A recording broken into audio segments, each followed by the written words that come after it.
माझ्यासोबत ओबीसी नेते लक्ष्मण हाके आहेत। त्यांनी एक पोस्ट केलेली आहे आणि त्या पोस्टमध्ये अनेक त्यांचे विचार त्यांनी मांडलेले आहेत। मात्र महत्त्वाचं त्यांनी ओबीसी समाजाचे आभार मानलेले आहेत आणि या लढाईत मी असेल किंवा नसेल अशा प्रकारची त्यांनी पोस्ट केलेली आहे। सुरुवातीला पोस्ट काय आहे ती समजून घेणार आहोत आणि ती त्यांच्याकडूनच समजून घेणार आहोत। सर, इतके दिवस ओबीसींची लढाई लढताय, आज एक भावनिक पोस्ट केलेली आहे तुम्ही, फेसबुक पोस्ट काल केली। आज तुमच्या अहिल्यानगरमध्ये जाहीर सभा होते। नाही, अहिल्यानगरमध्ये त्या 5-25 किलोमीटरच्या परिघामधल्या लोकांनी हा मेळावा लावला आहे। आम्ही कुठल्याही जिल्ह्याच्या बाहेरून किंवा अशी लोक तिथे येणार नाहीत। तिथं सर्वसामान्य माणसं येतील आणि ओबीसी मधली लोक येतील। मुळात ही पोस्ट करण्यामागचा उद्देश असा आहे की माझा जो सहकारी आहे त्याचे दोन्ही हात फ्रॅक्चर करून त्याच्या डोक्यामध्ये वार करणं वगैरे तो नशिबानंच वाचलेला आहे। अशी परिस्थिती असताना महाराष्ट्र त्याच्याकडे बघत नाही किंवा महाराष्ट्रातले नेते बघत नाहीत। ही एक भावनिक पोस्ट होती आणि रोज दिवसभर मला 2 फोन बंद करून ठेवावे लागलेले आहेत। आत्ता जरी धमक्यांचे कॉल आणि लोकेशन ट्रेस करणं, मी घरातून बाहेर पडलं तर व्हॉट्सअपला ग्रुप आहेत, त्या ग्रुपवरती लक्ष्मण हाके आत्ता कोंडवा रोडवरून बाहेर पडलेले आहेत। मी जिथपर्यंत जाणार आहे तिथपर्यंतच्या गावातल्या मुलांना हा मेसेज जातो।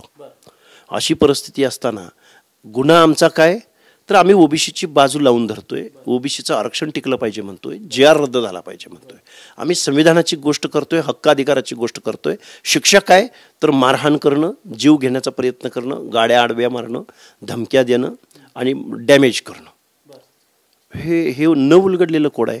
म्हणून ती पोस्ट लिहिलेली होती। ज्यावेळी त्या माझ्या सहकार्यावर हल्ला झाला त्यावेळी खूप वाईट वाटलं, त्या भावनेतून ती पोस्ट लिहिलेली आहे। आणि आज मी माझ्या बांधवांना विचारणार आहे, सकाळी 6 वाजल्यापासून लोकांचे कॉल येत आहेत, आम्ही निघालोय, तुम्ही कुठंपर्यंत आलाय, तुम्ही कधी येणार आहात, तुम्ही यायचं, तुम्ही अजिबात थांबायचं नाही, तुम्ही लढायचं, ही भावना आहे लोकांची। आणि आजपर्यंत 500-1000 पासून ते 50-60,000पर्यंत 1 लाख लोकांपर्यंत लोकांनी गर्दी केलेली आहे। आम्ही कधीही कुणालाही कुठली गाडी देऊ शकलो नाही, कुठं बॅनर देऊ शकलो नाही, कुणाला साधा झेंडा देऊ शकलो नाही, पण लोक येत आहेत, परखडपणे आम्ही भूमिका मांडतोय, त्याला ॲप्रिशिएट करतायत। आणि या सगळ्या गोष्टी एका बाजूला असताना दुसऱ्या बाजूला मात्र अशा प्रसंगांना सामोरं जावं लागतंय। या भावनेतून ती पोस्ट लिहिलेली होती, याच्यापेक्षा दुसरं काही नाही। त्या पोस्टमध्ये तुम्ही यापुढे मी असेल नसेल किंवा मी आज माझं म्हणजे तुम्ही तुमचा निर्णय जाहीर करणार आहे, नेमका काय निर्णय जाहीर करायचा तुम्हाला? ओबीसीच्या लढाईतून बाहेर पडताय का तुम्ही? एक तर थांबवेन, लिहायला चालू करेन। म्हणजे ओबीसीची लढाई थांबवून तुम्ही लिहायला चालू करणार? रस्त्यावरची लढाई लढायला, मोठे मोठे मेळावे घ्यायला, मोठमोठे बॅनर लावायला माझा बाप आमदार खासदार नाहीये किंवा माझ्याकडे पण विकायला काही नाही। माझ्याकडं 1.25 एकर जमीन आहे माझ्या नावावर। मग एवढ्या दिवस तुम्ही हा लढा चालवला, त्यावेळेस देखील तुमच्याकडे काहीच नव्हतं, तरी चालवला। आता नेमकं थांबवायचं कारण काय? ओबीसी समाजात तुमचा चुकीचा मेसेज जाईल असं वाटत नाही? नाही, अजिबात नाही, कारण शत्रू बरोबर लढायला मी कुठेही कमी पडणार नाही। पण शत्रू बरोबर लढत असताना ज्यावेळी फिजिकल अटॅक होतात, पाठीवर वार होतात, ज्यावेळी काही लोक आपल्याला आरोपीच्या पिंजऱ्यात उभे करतात, संरक्षण दिलेलं आहे ना तुम्हाला? असताना सुद्धा काल बीडच्या वडगाव ढोकच्या सभेला जात असताना कॅनवाय गाडी असताना मध्ये 3 वेळा फॉर्च्युनर घालून गाडी अडवण्याचा प्रयत्न झाला। हे पोलिसांना माहिती आहे, रेकॉर्डवर आहे। तुम्हाला जीवाची भीती वाटते म्हणून तुम्ही ओबीसीची लढाई सोडची? भीती, जीव आम्ही हातामध्ये घेतलाय, त्याच्याबद्दल वाद नाही। डॉक्टर बाबासाहेब आंबेडकरांच्या लेकरांना औषध पाणी सुद्धा मिळालेलं नव्हतं।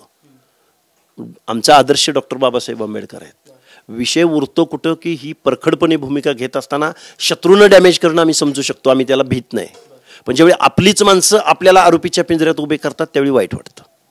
नेमकं कुणी तुम्हाला आरोपीच्या पिंजऱ्यात उभं केलं? कारण की स्वकीय काही लोक असतील, सगळेच लोक म्हणत नाही, सामान्य जनता नाही, सामान्य जनता रस्त्यावर उतरते। आपल्याच माणसांनी आपल्याला आरोपीच्या पिंजऱ्यात उभं केलं असं म्हणताय? जे उद्या जे बीडमध्ये जी सभा होती त्या लोकांनी तुम्हाला आरोपीच्या पिंजऱ्यात उभं केलं असं म्हणायचं तुम्हाला? कारण सामान्य लोक तुमच्या बरोबर म्हणताय, मग नेते तुमच्या बरोबर नाही आहेत असं म्हणायचं? असं त्यांनाही प्रश्न विचारला तर बरं होईल। लक्ष्मण हाके गेल्या 3-4 वर्षापासून रात्रंदिवस रस्त्यावर पळतोय, त्याला कधी 50 पैशाची तुला काय अडचण आहे का असं जर मला कोणी विचारलं असेल, मी निश्चित त्यांना सॅल्यूट करेन। ही जी नाराजी गेल्या काही दिवसापासून दिसते तुमची, ती छगन भुजबळ, पंकजा मुंडे किंवा एकूणच ओबीसीच्या नेत्यांवर तुमची नाराजी असल्याचं दिसतंय। आणि जरी तुम्ही ते स्पष्टपणे सांगत नसलं तरी ते तुमच्या बोलण्यातून जाणवतंय। आणि या नाराजीतून तुम्ही आता ओबीसीची लढाईतून थांबून मी लिहायला चालू करेल असं वक्तव्य करताय। हे प्रश्न असा आहे, हा विषय लक्ष्मण हाकेंचा पर्सनल नाही, मला जगायला जास्त लागत नाहीये, माझं राशन पाणी भरण्या एवढे माझी परिस्थिती, माझी मंडळी सर्व्हिसला आहे, तो विषय राहिलेला नाही. विषय उरला कुठं की ओबीसीच्या प्रश्नावर जे ॲग्रेसिव्हली तुम्ही भूमिका मांडायला हवी ती भूमिका मांडली जात नाही. हा विषय हा तत्वांचा आहे, विचारांचा आहे. महाराष्ट्रातल्या अर्ध्याहून जास्त लोकसंख्या लक्ष्मण हाके लढाई थांबवण्यापर्यंत विचार करतायत, याचाच अर्थ ओबीसी नेत्यांकडून लक्ष्मण हाकेंना जे पाठबळ भेटायला पाहिजे होतं ते भेटत नाही, हे स्पष्ट आहे. पाठबळ कुठल्या अर्थाचं? पाठबळ हे विचारांचं सर्वच अंगाने जे पाठबळ जे अंगानं. हे बघा, मला इव्हेंट करायचं नाहीये, मला 1 लाख लोकांची गरजच नाही. मला 500 माणसावर मी जातोय, 500 माणसांसमोर मी बोलतोय, माझ्या बातम्या लागतात लक्ष्मण हाकेंच्या सभेकडे ओबीसींची पाठ. मला त्याचं देणं घेणं नाही, मला माझ्या ओबीसींची बाजू मांडायची. आम्ही 4 माणसंच फुलेवाड्यामध्ये जाऊन फुले दाम्पत्यांच्या समोर बसून आम्ही GR फाडलेला आहे. जो मेसेज द्यायचा तो आम्ही देतोय, आम्ही बुद्धीनं देतोय, विचारानं देतोय. इव्हेंटची गरज. सर तुमची अडचण नेमकी झाली का? मला असं विचारायचं आहे की एकतर नेते साथ देत नाहीयेत आणि नेत्यांच्या विरोधात तुम्ही उघड उघड बोलू देखील शकत नाही, ही अडचण झाली का तुमची? कारण नेत्यांचा इन्फ्लुएन्स असतो ओबीसी बांधवांवर. ज्या नेत्यांना इथल्या ओबीसींनी त्यांच्या लढाईमध्ये, मग ती निवडणूक असो किंवा अजून कुठला असो, ओबीसी बांधव ठामपणे यांच्या मागं पाठीशी उभा राहतो. पण हीच माणसं ज्यावेळी भूमिका घ्यायची वेळ येतात त्यावेळी गप्प बसतात. काय करावं ओबीसीनी? तुम्हाला असं वाटतंय का सर, गेल्या 2-2.5 वर्षात तुम्ही ओबीसीची लढाई लढताय, मात्र त्यावेळेस निवडणुका नव्हत्या, आता स्थानिक स्वराज्य संस्थांच्या निवडणुका जवळ आलेल्या आहेत आणि ओबीसींचा जो ओढा आहे तो लक्ष्मण हाकेंकडे जातोय, तो आता पुन्हा एकदा ज्या त्या ओबीसीच्या नेत्यांकडे जे ती लोक हवीत म्हणून हे सगळं चाललंय. दुर्दैवानं ओबीसीच्या या मानसिकतेचं राजकारण करण्याचा प्रयत्न. ओबीसी नेत्यांची ही मानसिकता आहे का? राजकारण करण्याची मानसिकता कोणाची? सगळ्यांचीच असेल असं मला म्हणायचं नाही. काही नेत्यांची आहे, त्यांची आहे. राजकीय पण ते नेते कोण आहेत नेमकं? राजकीय मायलेज घेण्याचा प्रयत्न करण्याची आवश्यकता नाही. तुम्ही पॉलिटिकल भूमिकेतून, राजकीय भूमिकेतून बाहेर पडा. ओबीसीच्या या मानसिकतेचं राजकारण करू नका. ओबीसीचं आरक्षण टिकलं पाहिजे यासाठी सरकारच्या विरोधामध्ये परखडपणे रस्त्यावर या. तुम्ही जर आत्ता ओबीसीच्या बाजूने नाही उभा राहिला तर ओबीसी का तुमच्या बाजूला उभा राहील? हा प्रश्न आम्ही विचारू. मग आपला स्वकीय असो किंवा परकीय असो, ओबीसीचं आरक्षण गेलंय हे तुम्ही मान्य करता की नाही? ओबीसीच्या दायऱ्यामध्ये शासनानं प्रत्येक तहसीलदारला 1000 सर्टिफिकेट काढायचं टार्गेट दिलंय. सर्टिफिकेट वाटली जात आहेत शासनाकडून. अरे शासन कसं काय सर्टिफिकेट वाटू शकतं? ही न्यायिक बाब आहे, त्याला स्वायत्त संस्था आहेत. शासन कसं काय? शासनानं आजपर्यंत या गावगाड्यातल्या एखाद्या ओबीसीच्या कम्युनिटीला सर्टिफिकेट वाटण्यासाठी टेबल लावल्याचं मी ऐकलं नाही. करतोय काय नक्की शासन? फक्त मराठा समाजासाठी आहे. शासनाला गावगाड्यातला SC ST OBC आदिवासी मायनॉरिटी ह्याचं काहीच देणं घेणं नाही. हे बेकायदा वागतंय, बेकायदा कृत्य करतंय, हे मी शासनासमोर समजावून सांगतोय. आणि मलाच आरोपीच्या पिंजऱ्यामध्ये जर काही लोक उभे करत असतील. प्रश्न तोच येतोय सर की ओबीसी समाजांचा रेटा तुमच्या पाठीमागा आहे, मग ओबीसी समाजाला समजलं पाहिजे की नेमकं आरोपीच्या पिंजऱ्यात तुम्हाला नाव घेऊन सांगितलं तर समाजाला समजेल. नाव घ्यायचा विषय नाही, खूप मोठी माणसं आहेत, भूमिका घेत आहेत, खूप मोठी, म्हणजे छगन भुजबळांकडे तुमचा रोख आहे. नाव घ्यायचं नाही. मला एकच म्हणायचंय, ओबीसीच्या बाजूने परखडपणे ठामपणे उभे राहा. ओबीसीचा इव्हेंट बनवू नका. कोणी असतील ते XYZ, मला कोणाचं नाव नाही घ्यायचं. ओबीसीच्या प्रश्नाचं राजकारण करू. तुम्ही इथून पाठीमागचं बघितलं किंवा आजपर्यंत तुम्ही चांगल्या लोकांना तुमच्या मतासाठी अंगावर घेतले, तुम्ही तुमच्या मतापासून कधी हटलेलं नाही. मात्र आज तुम्ही पहिल्यांदा आम्ही असं पाहतोय की नाव घ्यायला घाबरताय, फक्त राजकारण करू नका एवढं सांगताय. जर तुम्ही नाव घेऊन त्या राजकारणाचा विषय नाही, मी आज तरी राजकारण करत नाही आणि मी राजकारण करण्या एवढा अजिबात मोठा नाही आणि माझा राजकीय इन्फ्लुएन्स आहे की नाही माहिती नाही.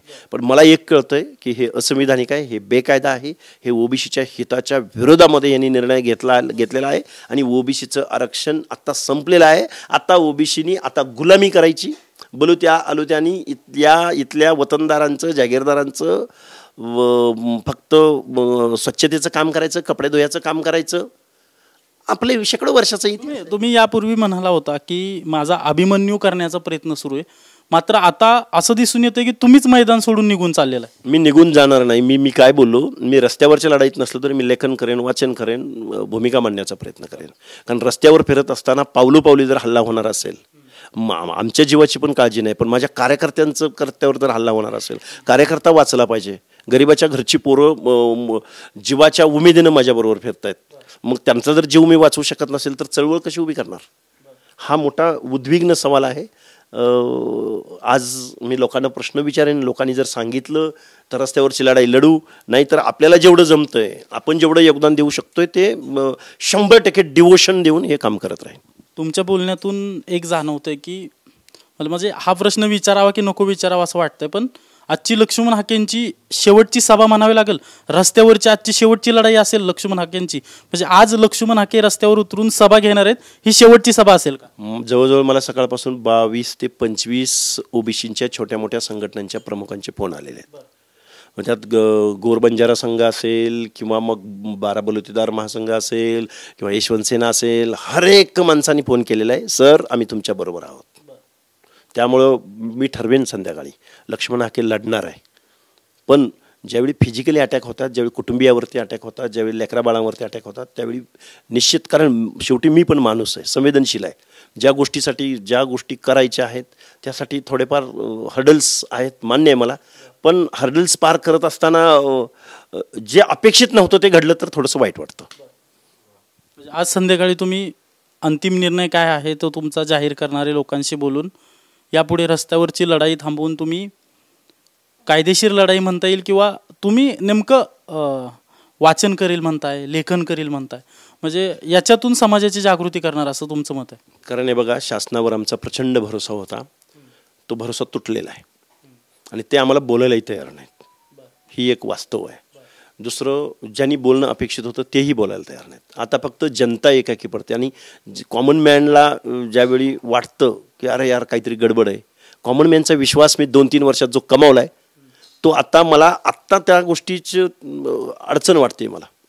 ज्यावेळी आपल्याला साईड बाय करण्याचा कोण प्रयत्न करतं त्यावेळी वाटतोच प्रश्न. सर प्रश्न हाच आहे, जे बोलत होतो ते चुकीचं बोलत होतो का, आपण जे केलंय ते चुकीचं केलंय का, हे मला वाटतं. सर प्रश्न हाच आहे, ओबीसी समाजाच्या बाजूने लढायला तुम्ही सुरुवात केली, त्यानंतर ओबीसींचा रेटा तुमच्या मागं वाढला, अगदी ओबीसीचा मोरक्या इथपर्यंत तुम्ही पोहोचलात आणि आज ओबीसीचा मोरक्या अगदी त्रास होतोय, पण त्या व्यक्तींचं नाव घेऊन या लोकांमुळे मला त्रास होतोय हे सांगायला पण घाबरतोय. मोरक्याला नेमकं झालंय काय? अरे पडळकरांना दसरा मेळावा रद्द करून त्यांना कार्यक्रमाला बोलवलं जातं, पण लक्ष्मण हाके रात्रंदिवस बोलतोय त्याचं नाव घेणं सुद्धा टाळलं जातं. हे काय? पडळकर माझा सहकारी मित्र आहे, ॲग्रेसिव्हली भूमिका मांडणारा कार्यकर्ता आहे. तुला आलं पाहिजे, तुझा मेळावा पुढे ढकल, पण तू बीडच्या कार्यक्रमाला ये, पण लक्ष्मण हाकेचं नाव सुद्धा आलं नाही पाहिजे. हे काय? उद्याच्या मेळाव्याचं जे काय असेल ते, मोठी माणसं आहेत, मी त्यांना नेते मानतो, आजही मानतोय, उद्याही मानत राहीन. पण ठीक आहे, चला. अर्थात ओबीसी नेते छगन भुजबळ यांच्या नेतृत्वात तो सगळा मोर्चा पार पडणार आहे. त्या मोर्चाला तुम्हाला बोलवलं नाही. प्रश्न परत तोच येतोय, निवडणुका जवळ आलेल्या आहेत आणि लक्ष्मण हाके यांच्याकडे ओबीसी समाजाचा रेटा वाढतोय, तो सगळा ओबीसी समाज पुन्हा एकदा त्या नेत्यांना आपल्यापाशी पाहिजेत का? राजकारण करू नका. राजकारणाच्या वेळी ओबीसी बांधव कुणाला मतदान करायचं ते निर्णय घेतील. आत्ता राजकारण करायची वेळ नाही. आत्ता ओबीसीचं आरक्षण टिकवण्याची, सामाजिक न्यायाची. तुम्हाला न बोलवण्याचं कारण तुम्हाला काय वाटतं? विचारलं पाहिजे. मला जे वाटत होतं ते मी व्यक्त झालं. तुमच्याकडून काय अशा चुका झाल्यात की तुम्हाला त्यांनी बोलवणं टाळलं? 2.5 वर्ष ज्यावेळी चुका कळत नाहीत त्यावेळी माणसाला आत्मपरीक्षण करायला ही मर्यादा येतात, म्हणून तर उद्विग्न झालो. तुम्ही थेट संपर्क साधून बोलू शकता तुमची चूक. एवढी मोठी माणसं आहेत, अरे मी छोटा माणूस आहे, मेंढपाळाचा पोरगा आहे, रस्त्यानं फिरणारा माणूस आहे, एवढ्या मोठ्या माणसांना मी कसं काय फोन करू शकतो? आणि परत जनरेशन गॅप आहे, समजून घेतलं पाहिजे.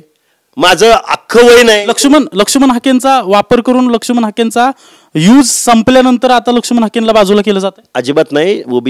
ओबीसींसाठी लक्ष्मण नेत्यांचं विचारतोय सर. लक्ष्मण हाके ओबीसीसाठी खपेल, मला बाकीच्यांचं माहित नाही.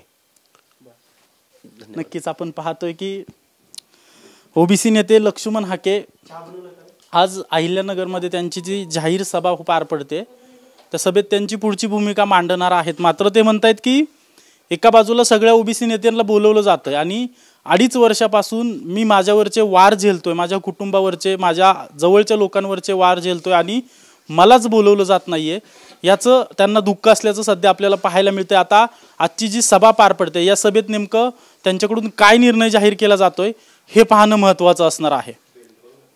कॅमेरा पर्सन सुशांत राऊतसह अजिंक्य धायगुडे, TV9 मराठी, पुणे.